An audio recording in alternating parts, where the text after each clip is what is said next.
आज मी तुम्हाला माझी एक फेवरेट भाजी दाखवणार आहे. तीही माझ्या पद्धतीने बनवली. हो, विदर्भातली भरलेली वांग्याची भाजी.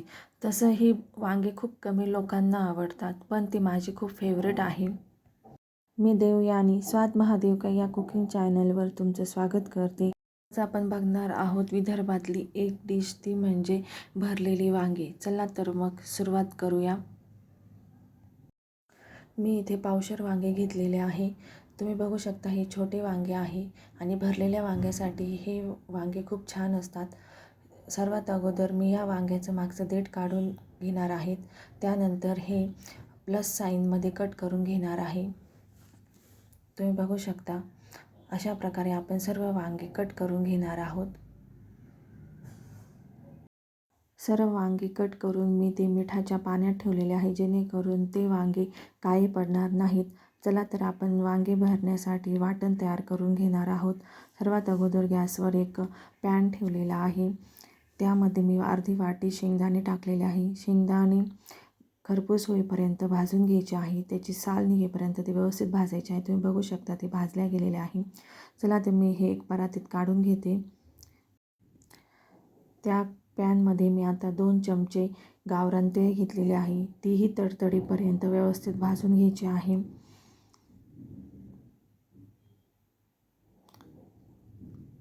तेल भाजून झाल्यानंतर ते वेगळ्या डिशमध्ये काढून घेतलेलं आहे. आता त्याच पॅनमध्ये मी अर्धी वाटी खोबऱ्याचे काप घेतलेले आहे. तेही गुलाबीसर होईपर्यंत भाजून घ्यायचे आहे. ते खोबऱ्याचे कापही मी दुसऱ्या प्लेटमध्ये काढून घेणार आहे. सर्वात अगोदर मिक्सरच्या भांड्यात तीळ बारीक करून घ्यायचे आहे. आपण तीळ बारीक करून घेतलेले आहे. त्यामध्ये आता आपण खोबरं टाकणार आहे आणि ते खोबरं आता बारीक करून घ्यायचं आहे. त्यामध्ये खोबरं बारीक झाल्यानंतर त्यामध्ये आपण शेंगदाणे टाकून जाडसर वाटण तयार करून घेणार आहे. आपण या मिक्सरच्या भांड्यामध्ये तीळ खोबरं वेगवेगळं का बरं बारीक केलं आहे, त्याने काय होतं, तीळ आणि खोबरं व्यवस्थित बारीक होतं आणि शेंगदाण्याचा जाडसर कूट तयार करता येतो. आता ते वाटण आपण परातीत काढून घेतलेलं आहे आणि त्यामध्ये अर्धा चमचा आलं लसूणची पेस्ट टाकलेली आहे. 1 चमचा लाल तिखट आहे, अर्धा चमचा हळद आहे, 1 चमचा काश्मीरी मिरची आहे आणि अर्धा चमचा गरम मसाला आहे. चवीनुसार मीठ आहे. भरपूर अशी कोथिंबीर टाकलेली आहे त्यामध्ये. त्यानंतर 1 चमचा तेल टाकलेलं आहे आणि त्यानंतर आपण हे मिश्रण व्यवस्थितरित्या मिक्स करून घ्यायचं आहे. ते व्यवस्थितरित्या मिक्स झाल्यानंतर प्रत्येक वांग्यामध्ये ते वाटण व्यवस्थितरित्या म्हणजे दाबून दाबून भरून घ्यायचं आहे. हे बघू शकता मी कसं भरत आहे. अशा प्रकारे आपण सगळ्या वांग्यांमध्ये ते वाटण भरून घेणार आहे.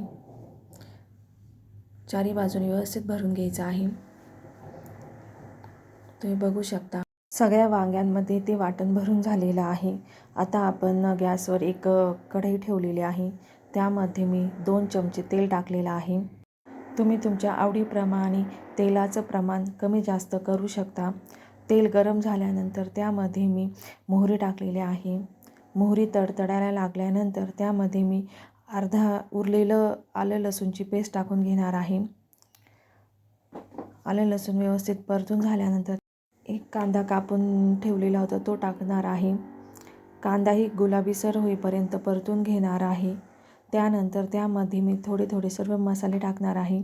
अर्धा चमचा लाल तिखट टाकणार आहे, थोडीशी हळद टाकणार आहे आणि अर्धा चमचा काश्मीरी लाल मिरची टाकणार आहे आणि त्यानंतर त्यामध्ये मी टमाटरही टाकलेला आहे, पण तो व्हिडिओ स्किप झाला, त्यामध्ये दाखवण्यात आलं नाही. त्यानंतर जो मसाला उरलेला होता वांगी भरतानाचा, तो मसालाही त्या तेलामध्ये टाकून व्यवस्थित परतून घेणार आहे. मसाला व्यवस्थित परतून झाल्यानंतर त्यामध्ये ते भरलेले वांगे सगळे टाकून देणार आहे आणि 2 मिनटं व्यवस्थित परतून घेणार आहे. तुम्ही बघू शकता व्यवस्थितरित्या ते परतून घ्यायचे आहे.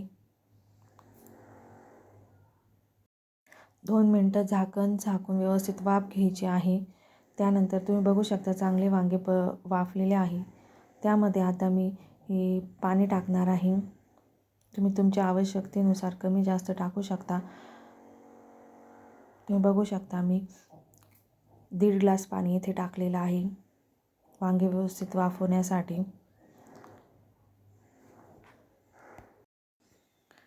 आता मी या वांग्यावर एक डिश ठेवलेली आहे आणि त्यामध्ये अर्धा ग्लास पाणी टाकून 15 मिनटं तशीच एक वाफ काढून घेणार आहे. त्यामुळे वांगे चांगल्या प्रकारे शिजतील.